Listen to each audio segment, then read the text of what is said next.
Morocco জাতীয় football দলের আদুরে নাম অ্যাটলাস লায়ন এবং সত্যি সত্যি সিংহের বিক্রমে লড়াই করে তারা।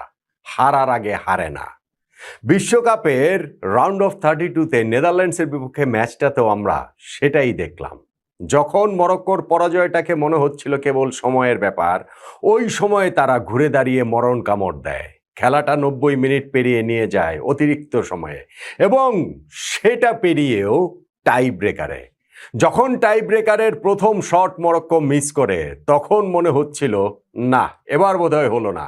গত বিশ্বকাপে তাদের যেই রূপকথার স্বপ্নযাত্রা সেমিফাইনাল পর্যন্ত, সেই স্বপ্নযাত্রায় স্পেনের বিপক্ষে টাই ব্রেকারে জয় দিয়ে যে শুরু হয়েছিল নকআউট পর্বে, এবার বোধহয় সেই টাই ব্রেকারেই স্বপ্নভঙ্গ হয়ে যাবে নেদারল্যান্ডসের বিপক্ষে। কিন্তু সেইখান থেকে অ্যাটলাস লায়ন সিংহের গর্জনে ঘুরে দাঁড়িয়ে ঠিকই ম্যাচটা জিতে নেয়। মরক্কো উঠে গেল বিশ্বকাপের রাউন্ড অফ 16-এ, যেইখানে তারা খেলবে কানাডার বিপক্ষে। অতএব অন্ততপক্ষে কোয়ার্টার ফাইনালটা তো এই মরক্কো দেখতেই পাচ্ছে। যে ম্যাচটা হলো সেই ম্যাচে গল্পটা অবশ্যই অন্যরকম লেখা হতে পারত, কিন্তু স্পেশালি সেকেন্ড হাফে ম্যাচের যে ব্যালেন্স, যেইভাবে মরক্কো কামব্যাকটা করেছে, তাতে করে ডিজার্ভিং উইনার যে এই আফ্রিকান দেশটি, সেটি আপনাকে স্বীকার করতেই হবে। বলছিলাম গল্পটি অন্যরকম হতে পারত। গল্পটি হতে পারত কোডি গাকপোর, যিনি এই নেদারল্যান্ডসের ফরওয়ার্ড 72তম মিনিটে গোল করে দলকে এগিয়ে নেন, এবং গল্পটা তার হতে পারত খুবই মানবিক একটা গল্প। এই সপ্তাহেই ঘোষণা এসেছে তার পরিবারের কাছ থেকে যে তারা পারিবারিকভাবে ঘোষণা দিয়েছেন কোডি গাকপোর সন্তান মাতৃগর্ভে মারা গিয়েছেন, এবং সেই শোক সামলে যখন তিনি মাঠে খেলতে নামছেন, এই গোলটা যখন তিনি দিলেন, সেটা শুধুমাত্র একটা গোল থাকে না, এবং গোলের পরপর তার সেই কান্নায় ভেঙে পড়াতে ওটা স্পষ্ট বোঝা যায়। যদি আজকের ম্যাচটা নেদারল্যান্ডস জিতত, তাহলে নিশ্চিতভাবেই কোডি গাকপোর জন্য এই খেলাটা, এই ম্যাচটা, এই গোলটা আরো অনেক বেশি স্মরণীয় হয়ে থাকতো।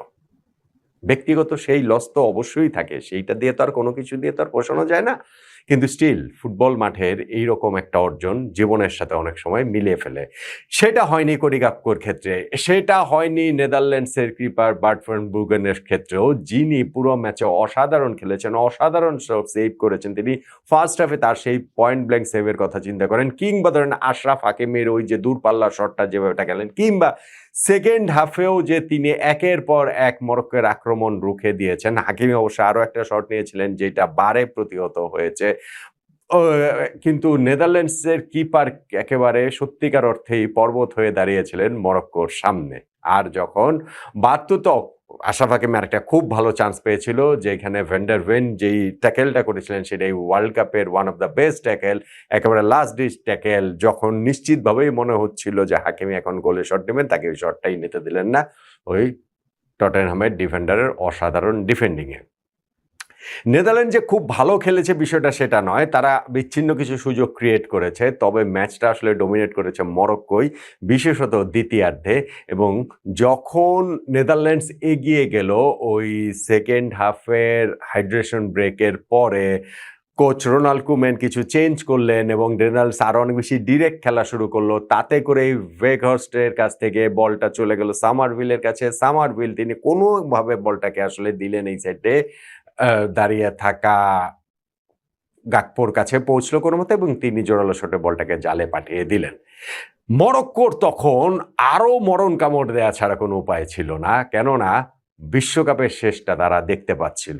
একের পর এক আক্রমণ করছিল, একের পর এক ব্যর্থ হচ্ছিল, কিন্তু 91তম মিনিটে গিয়ে ইসা ডিউপ তাদের ডিফেন্ডার, সেন্ট্রাল ডিফেন্ডার উঠে এসে হেড করে, দারুণ একটা ক্রসে হেড করে মরক্কোকে সমতায় ফেরান। খেলা চলে যায় অতিরিক্ত সময়, এবং সেই অতিরিক্ত সময়েও রাহিমির কি একটা পয়েন্ট ব্ল্যাঙ্ক সেভটা যে করেছিলেন এই নেদারল্যান্ডসের গোলকিপার।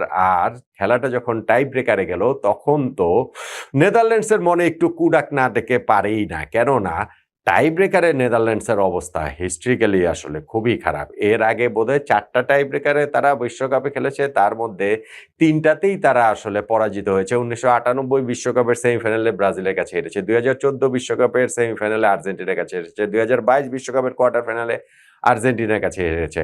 ফলে এইখানটা তো একমাত্র তাদের টাই ব্রেকারে জয় ছিল হচ্ছে গিয়ে ওই কোস্টারিকার বিপক্ষে 2014-তে।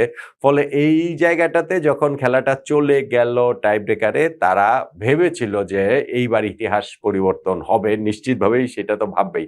আর আমরাও হয়তোবা ভেবেছিলাম যে জার্মানিও টাই ব্রেকারে হারে তাহলে তো এইখানটা নেদারল্যান্ডসও জিততে পারে, কিন্তু মরক্কো এবং তাদের কিপার ইয়াসিন বনু তাদের বীরত্ব সেই 2022-এর স্মৃতি ফিরিয়ে আনছে, যেইখানে ইয়াসিন বনু টাই ব্রেকারে অ্যাটলাস লায়ন হয়ে আক্ষরিক অর্থে স্পেনকে ঠেকিয়ে দিয়েছিলেন। এবং এই দিনও যখন মরক্কো নেদারল্যান্ডস প্রথম শট নিয়ে তারা গোল করলো আর মরক্কোর প্রথম শটটাই যখন মিস হলো, তখন কিন্তু মনে হয়েছিল যে অন্যরকম কিছু হলেও হতে পারে। তবে ওই দুইটা শট এরপরে নেদারল্যান্ডস আরও বাইরে মেরেছেন, আর ইয়াসিন বনু হচ্ছে গিয়ে যখন একটা শট ফিরিয়ে দেন, আশরাফ হাকিমও সারপ্রাইজিংলি মিস করেছেন। প্রথম 4 শটের মধ্যে সেইটা 2-2 সমতা ছিল, তারপরে গিয়ে যখন নেদারল্যান্ডস মিস করলো আর লাস্ট শটে গিয়ে ওইখানে সাইবারি, ইসমাইল সাইবারি, যিনি এইবারের ওয়ার্ল্ড কাপের আগের 3টা ম্যাচেই গ্রুপ পর্বে গোল করেছেন, ব্রাজিলের বিপক্ষে, হাইতির বিপক্ষে, স্কটল্যান্ডের বিপক্ষে, কিন্তু এইখানে টাই ব্রেকারে এসে এরকম একটা ডিসাইসিভ মোমেন্টে মাথা ঠান্ডা রেখে যে গোলটা করলেন, সেইটার মূল্য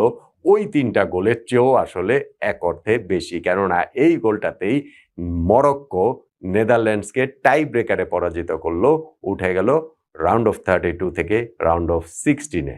গতবার তাদের যে স্বপ্নযাত্রায় সেমিফাইনাল পর্যন্ত গিয়েছিল, এইবারও আফ্রিকার প্রতিনিধি হিসাবে আফ্রিকার ঝান্ডা তারা উড়িয়ে চলেছে এবং সেইখানটাতে তারা বুঝিয়ে দিয়েছে যে অ্যাটলাস লায়নদের গোনার মধ্যে ধরতেই হবে। তারা গতবারের চমকটা এইবারও নিয়ে এসেছে, গতবারের সেই রানটা এইবারও তারা কন্টিনিউ করতে চায়। আর যখন এরকম একটা ম্যাচ এরকম টাই ব্রেকারে জিতে, মনে হচ্ছে যেন গতবারটা আবার রিপিট করছে। মরক্কো নিশ্চয়ই সেইভাবে ভাববে। আর নেদারল্যান্ডসের জন্য ব্যাড লাক, তারা ওই যে একের পর এক ম্যাচ তারা হেরে যাচ্ছে। বিশ্বকাপ থেকে তাদের 2010 বিশ্বকাপের ফাইনালটাতে নেদারল্যান্ডস হেরেছিল এক্সট্রা টাইমে গিয়ে স্পেনের কাছে, আন্দ্রেস ইনিয়েস্তা যে বিশ্বকাপ জেতানো জয়সূচক গোল করেছেন। তারপরে ধরেন 2014 বিশ্বকাপে নেদারল্যান্ডস বিদায় নিয়েছে কোনো ম্যাচ না হেরে, ওই যে টাই ব্রেকারে আর্জেন্টিনার কাছে। 2018 বিশ্বকাপে তারা কোয়ালিফাই করতে পারেনি, 2022 বিশ্বকাপেও তারা হচ্ছে গিয়ে আর্জেন্টিনার কাছে হেরেই বিদায় নিল। আর এই 2026 বিশ্বকাপে এসেও তারা বিদায় নিল যখন, তখনও অফিসিয়ালি তারা পরাজিত হয় নাই বটে, কিন্তু টুর্নামেন্ট থেকে তো নেদারল্যান্ডসের বিদায় ঘণ্টা বেজেই গেল। অ্যাটলাস লায়নদের গর্জনের সামনে এই ডাচ টিউলিপ একেবারে মেইয়ে পড়ল। নেদারল্যান্ডসের এই স্বপ্নযাত্রা গতবারেরটা এইবারও যদি পুরোটা রিপিট হয়, খুব কি বেশি অবাক হওয়ার কিছু থাকবে বলেন তো দেখি।